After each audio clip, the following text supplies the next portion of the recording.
WNYC Studios is supported by Odoo. When you buy business software from lots of vendors, the costs add up and it gets complicated and confusing. Odoo solves this. It's a single company that sells a suite of enterprise apps that handles everything from accounting to inventory to sales.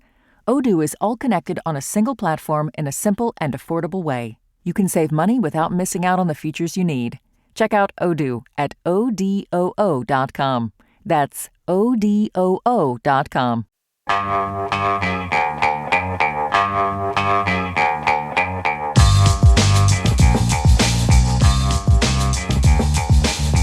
It's the Brian Lehrer Show on WNYC. Welcome back, everybody. I'm Kusha Navidar, filling in for Brian today. So if you have a car that's ever been towed in the city, odds are you've interacted with a little-known black market industry, illegal towing. Unauthorized tow truck companies have been operating in the city for decades, and the scam basically looks like this. Unlicensed tow truck drivers will rush to the scene of a crash, haul your car to their repair shop, inflate the cost of the damages, and defraud insurance companies to win big payouts. And by big, I mean like tens of thousands of dollars per vehicle sometimes. But insurance companies are by no means the only victims of these scams. First off, there's a street safety issue. Competing tow truckers essentially race each other to be the first on the scene of a crash, recklessly speeding through residential neighborhoods on the way. A man died a couple of years after being swiped by one of these trucks zipping through a quiet intersection in Queens. There's also been a culture of violence within the industry. Last week, the owner of a South Bronx auto body shop was sentenced to 19 years in prison for killing the owner of a rival shop over a turf dispute. And yet the city has dialed back enforcement in recent years, allowing the number of unlicensed tow trucks to skyrocket. At this point, there are actually now more illegal tow trucks operating in the city than legal ones. Liam Quigley is a reporter at Gothamist WNYC, and he recently published a huge investigation into the illegal towing industry and why the city has had so much trouble cracking down on it. Liam, welcome to the show. Hey, how are you? Good. So nice to have you here. Really excited to talk about this. You've been covering this illicit industry for years, and you just published this big story giving a detailed layout of the landscape and of this industry. And as I was reading it, I was wondering, why now? Like, what information came out that makes this story so timely, given that it's been an issue for decades? This was really something that I figured out in the past few months, drilling into the data of all these speed and red light cameras that are all over the city, and kind of saying, okay, is there a way we can see, are they picking up tow trucks? Because tow trucks are issued, if they're properly registered with the state, they have a tow truck designation. So we have a big list of speed camera tickets, and I've asked the city for years, each year, to show me the list of licensed tow truck plates, because the city does license, if things are done correctly, you're on that list. So I compared those two lists and found that there were 700 trucks absent from the licensed list. So that's the ghost fleet of unlicensed tow trucks that are running red lights. Those 700. 700, yeah. And how does that compare to the wider tow truck, not a population, but Right. just inventory that there is? Back in 2019 or 2017, 2018, there were around 1,200 licensed tow trucks. That number has really dropped to where it's roughly on par with the unlicensed industry. But we're also not even talking about tow trucks that don't have tow truck plates at all. They have passenger plates, Pennsylvania plates, Florida plates, no license plates. And we've tracked dozens of those trucks all around the city as well. Wow. Listeners, we want to hear from you. Have you ever been towed by one of these illegal trucks and have a story to share? Maybe you've seen some of these trucks barreling down your streets and want to voice your concern. Or do you have questions for Liam about what these scams look like, how to avoid them? Or maybe you're thinking, wait, was I a victim of one of these scams and didn't even realize it? Perhaps you even drive one of these trucks and want to chime in or explain something about the industry that we might be missing. We're here to hear from you. We're taking your calls and your texts. 212-433-WNYC. That's 212-433-9692. Give us a call, send us a text. So as you said, you've crunched the numbers for this investigation and found that there's been a massive boom in the industry over the past several years. What factors go into that boom? Yeah, I started noticing that there seemed to be more unlicensed trucks on the streets, and I was looking for a way to quantify that feeling that you get as a reporter when you're in Canarsie and you're seeing that truck doesn't have any identifying information on it. It doesn't even have the right medallion that licensed trucks are supposed to have in the city, and they're obviously engaged in towing work. So that's kind of, and what we ended up finding is in 2020 there was a big change in NYPD policy where they stopped responding to a lot of crashes without injuries, and in that vacuum, it seems people found an opportunity, right? Because the police are the ones who, when they spot an unlicensed truck, can take action, and then even adding to that, a couple years later, the police changed their policy and made it so officers are not able to immediately seize an unlicensed tow truck when they see one. That's because NYPD says there was a federal lawsuit and city council legislation that kind of restricted their ability to summarily seize an unlicensed tow truck. I see. So a lot of things going on, but there's a power vacuum, kind of like what you said, and people saw an opportunity to kind of make a profit off of it. Let's talk about the enforcement efforts, which you kind of alluded to right there. In 2017, the former Manhattan District Attorney Cy Vance announced a major bust that he said would put an end to the industry. You also described the former city council member Bob Holden as being kind of obsessed with this issue. He was gunning for tougher regulation throughout his 6 years in the council. But as we just heard, the rules have actually been loosened over the same period of time, and the industry is booming. So can you tell me about some of these efforts and how they failed or were abandoned? What's going on? Yeah, the efforts to regulate New York City's towing industry go back decades. I mean, there were even protests on the street in Brooklyn after chasers, racing through the streets, hit and killed and seriously injured people.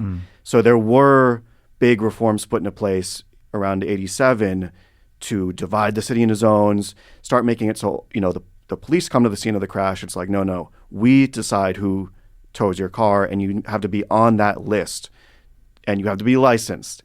And it's always been a struggle. I mean, the city agency that oversees the industry has just around 62 inspectors with, they cannot arrest you, they cannot stop a vehicle, they're unarmed. So it's something the city's really struggled to fully get its hands around for a long time. Yeah, so you're describing bureaucratic bottlenecks in some sense, right? Yeah. Of saying who has responsibility or authority. And in that, there is a challenge as to responding timely, and that's where the power vacuum comes from. Is that a fair kind of 10,000-foot view of it? Yeah, I mean, look, the inspectors from the Department of Consumer and Worker Protection are also tasked with so many other things in the city, like the scale at the supermarket, the quality of your gasoline, and dozens of other industries. Throughout their regulation of the tow truck industry, it's remained one of the most complained about industries. And in court filings, lawyers for that agency have said that the schemes in the tow truck industry, licensed and unlicensed, had become, quote, increasingly more brazen. And that was in 2019. And that they're always trying to, the tow truck industry is always trying to stay a step ahead of regulators. Listeners, we're taking your calls about the tow truck industry in New York City and this kind of phantom fleet that is operating illegally. We've got Gerald in Somerset, New Jersey. Hey, Gerald, welcome to the show. Thank you. You said in your introduction that the insurance companies are getting defrauded, but they're not the only ones getting defrauded. And I wondered how they could be defrauded when their adjuster, I would think, the first question they would ask when they get to this illegitimate body shop, where's your registration? So, Gerald, let me make sure I'm hearing you correctly. Your question is, how could they be defrauded if it would be so easy to verify? Yeah. Liam, what do you think? We've looked at licensed body shops that have been accused of charging really high storage fees, for example. The repairs don't get done, and the car owners are left without their vehicle for months. And then, they're in possession of the vehicle. It can be very tough going there. I mean, I talked to a woman in Brooklyn who she ended up going to small claims court just to try to recoup a little bit of the money she says was owed to her by this body shop. As last I checked with her, she didn't receive any of that cash. That body shop was later shut down by the NYPD. So certainly there's elements of consumers being taken advantage of here. Let's go to Gogo in the Bronx. Hey, Gogo, welcome to the show. Thank you for having me. My complaint is that back in 22, I had a minor fender bender with a car that I've long since gotten rid of. The car wasn't worth fixing, so I asked one of the chasers, two of them had showed up, if they can just tow it to my house because I have a fairly large yard. And they both flat out refused.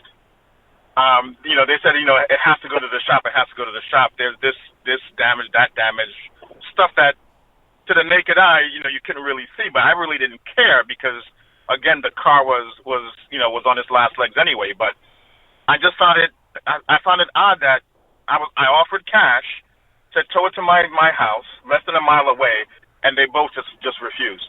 Oh, Gogo, I'm sorry to hear that you had that experience. Thank you so much for sharing it. Sounds like a lot of people have that experience, right?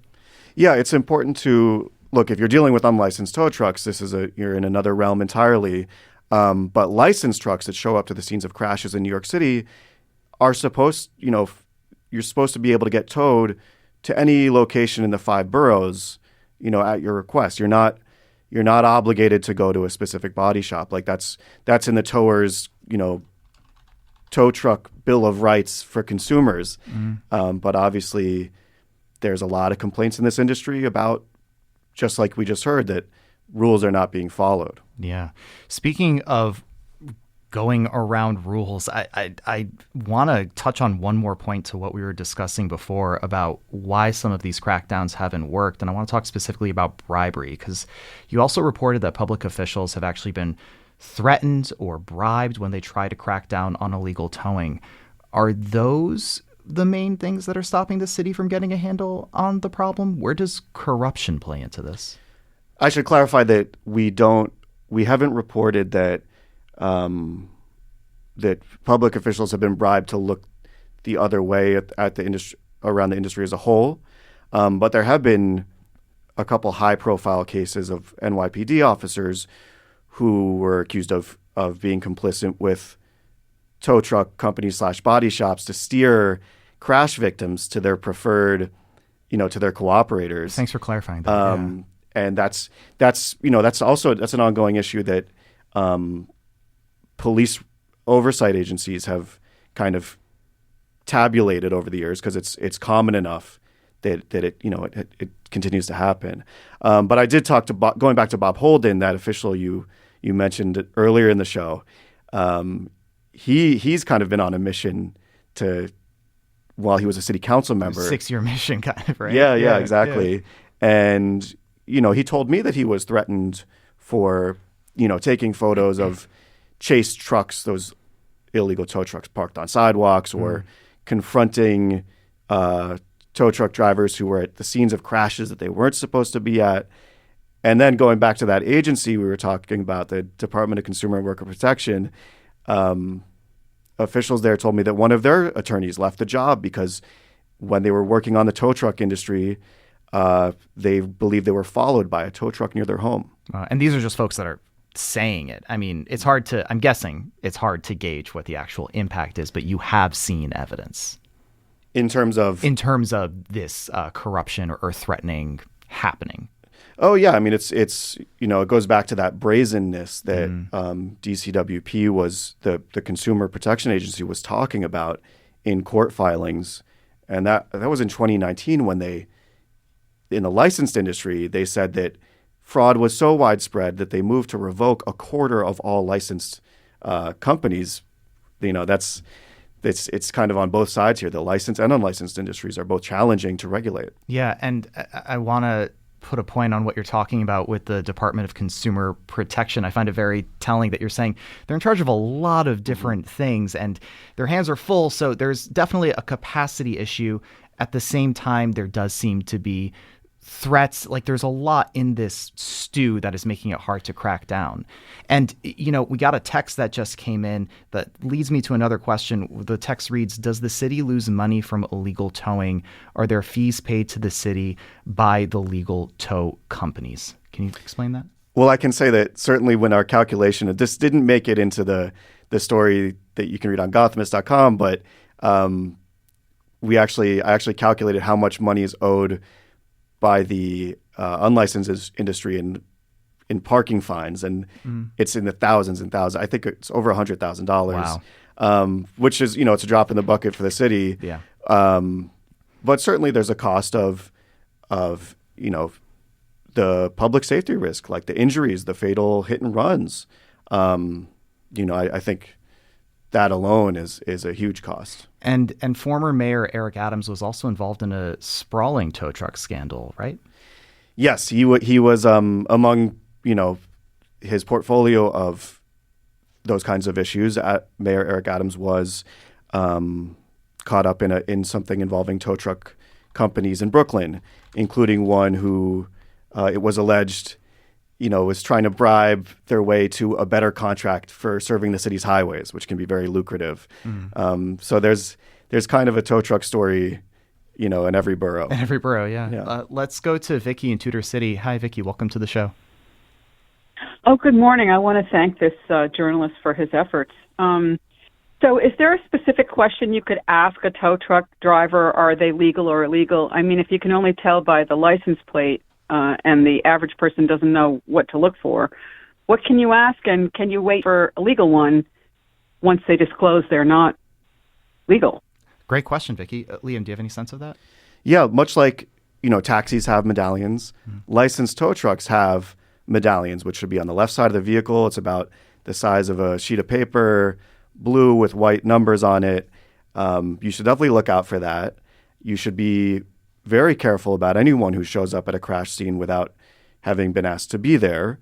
And tow trucks are supposed to have company names on them and a phone number and the rates for their services. So those are definitely things you should want to see on a tow truck. But if you're looking at for example, a pickup truck with dark tinted windows with Pennsylvania plates and a towing rig sticking out from under the rear of the bed of the truck, that's, not a licensed truck, at least not with the city. So the DCWP, again, that Consumer Protection Agency, they put out towing tips that you can read on their website. We also did a story about some of these tips, which you can check out on Gothamist.com in addition to the original main tow truck story. And that'll give you some steps that you can use in case you're ever in the situation where you actually have to figure out, is this legitimate and what to do about it. Okay, let's talk about Chung Lun Shao, who's the man who was hit by one of these illegal trucks and tragically ultimately died. I wonder how common these kinds of cases are. Have there been other instances of traffic violence that you know about? Yeah, absolutely. We tracked fatal crashes involving licensed and unlicensed tow trucks in New York City going back to 2010. And we found 15 fatal crashes. Wow. This one you just brought up was in 2023. That involved a truck that was not licensed to do towing work in New York City. And there's been, two further in the Bronx that police described as being unlicensed tow trucks. One was a hit and run. And in my work, I even found a fatal crash involving a tow truck that was never reported in the news, which in New York City is very uncommon for there to be a fatal crash without the media learning about it. Yeah. So, and you're talking from 2010 to 2010. Yeah. So, and you said 15. So that's about one a year that is losing a life from this practice. Yeah, that we're aware of. Yeah. Kind of the characteristics of some of these unlicensed trucks make it so, you might not realize that it's a tow truck unless you kind of know what you're looking for. So it's at least. It's at least. Yeah. It's definitely at least. I was surprised to have found that one that that never was reported. So yeah. yeah. In the case of Chunglun Shao, it turns out the man who hit him, Filippo Benura, was actually operating with a suspended license and has ties to the mob. His criminal case was ultimately dismissed. Is this sort of thing common, that people in this industry can avoid accountability in criminal cases? And if so, why? It's tough. I mean, even when we're talking about fatal crashes involving vehicles, generally speaking, in New York City, it can be tough to prosecute drivers. I mean, that's why Mr. Benura was charged. I believe it's just failure to yield and driving with a suspended license. His attorney in that case said this crash had nothing to do with his work as a tow truck driver. And yeah, it's tough. I mean, tow truck drivers who have their license revoked can simply reapply after a few years. So it can be tough to keep bad actors out of the industry. We're getting a lot of texts about this. Here's one that I would love to read. The racing of tow trucks through city streets reminds me of emergency vehicles racing through city streets. None of it is safe. And this text is coming from a retired New York City paramedic, not pandemic, a New York City paramedic.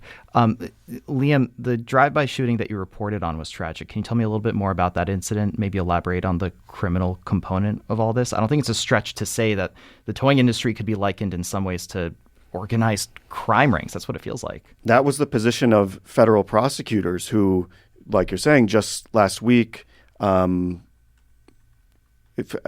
this Bronx tow truck company owner being sentenced to 19 years in prison in a scheme that they say was over rival turf in the Bronx, where many of the tow truck workers were armed, and things escalated after a crash. It's actually one of the unlicensed trucks was being driven in the Bronx and was involved in a crash in supposedly rival territory, and that worker convinced the victim of the crash that they had gotten into the crash with to come back to their shop. And there was a fight over that, and that escalated to, it was really a drive-by that turned into a shootout because, according to the prosecutors, both groups were carrying firearms. So that really blew up in a big way with these two groups of unlicensed tow trucks workers fighting. Yeah. Let's go to Miroslav in Lake Como, New Jersey. Hi, Miroslav. Welcome to the show. Good morning. I'm a retired police officer from New York City, and interest of full disclosure, it's been 22 years since I retired. So my question and my comment is, what happened to the roto policy that was strictly enforced? And for your listeners, as a police officer, if I responded to a motor vehicle accident, I had no say in which company was allowed to tow. Our radio dispatcher had a list that he or she would rotate through, and whoever was next on the list had 30 minutes to respond to the accident, and if they didn't make it in 30 minutes, it automatically went to the next company on the list. If an unauthorized or somebody who wasn't in the rotation responded, we were required to write them a citation. I think it was called a LD6. So I'm wondering what happened to that. Thank you so much for that call, Miroslav. So roto policy, Liam, what happened to it? Remember that 2020 issue we're talking about with the big reduction in response to crashes? Yeah. There's no police officer at the crash. They can't issue an LD6 summons. But yes, those roto and DARP, they still exist. Those are the foundational tow truck regulations. And it's not as if they're never followed. But what I'm told by many licensed operators is that they're ignored a lot more often than they used to be. So you're kind of like coming at this from two issues. There's two issues here that are maybe reducing the number of times the regulations are actually being followed. Yeah. Thank you so much for that call, Miroslav. We're getting questions about advice. So I'd like to pick on that for a second. This is similar to what we heard before, but I think it might be helpful for us to revisit this in a new perspective. A text that says, I'm a New Jersey resident and I have a New Jersey plate on my car. I'm also a member of AAA. How do these rogue tow trucks affect an individual's usage of AAA or their automobile manufacturer towing services? And what are one's rights to tell a rogue truck to hit the road? So 2 pieces there about AAA and then what your rights are when you actually are in that situation. Under the rules, if you're in a crash and the police are there, they do need to use this list of licensed towers to keep things, the idea is to keep things fair. Mm-hmm. But certainly if your vehicle's disabled in some other way, there's nothing to stop you from calling AAA. And as far as backing off an unlicensed tower, look, I mean, I think these are business people. They're not, so look, if you decline their services, I think they're going to be on to the next one. I have not talked to any consumers who were like beaten up not for going with a chaser. But yeah, you have rights as a driver in New York City that it's worth checking again that DCWP website for those tips, just to have them in your back pocket. Yeah. And what have we heard from Mamdani on all of this? Do you have a sense of whether he's going to take this issue on? I asked Mamdani about this yesterday. He said that City Hall is aware of the issue. They thanked us for our reporting and said they'd be following up. I asked for specifics after that. Yesterday, I have not heard back, but we obviously are going to stay on this issue and try to learn how the city's going to get, or if the city's going to get their hands around this. Yeah. And before I let you go, I just want to check in with you as well, because we talked about how officials who've tried to shine a light on this issue, they've faced like some intimidation tactics. So Liam, now that this piece is out, are you good? Any concerns about you being a target? Not yet. And, that's part of being a reporter in New York City. It's you have to get into uncomfortable situations sometimes. Absolutely. And we appreciate the work that you're doing. And we'll have to leave it there. I've been speaking with Gothamist WNYC reporter Liam Quigley, whose deep dive investigation into the unlicensed tow truck industry is available now at Gothamist.com. Liam, thanks so much for joining us. Thank you very much.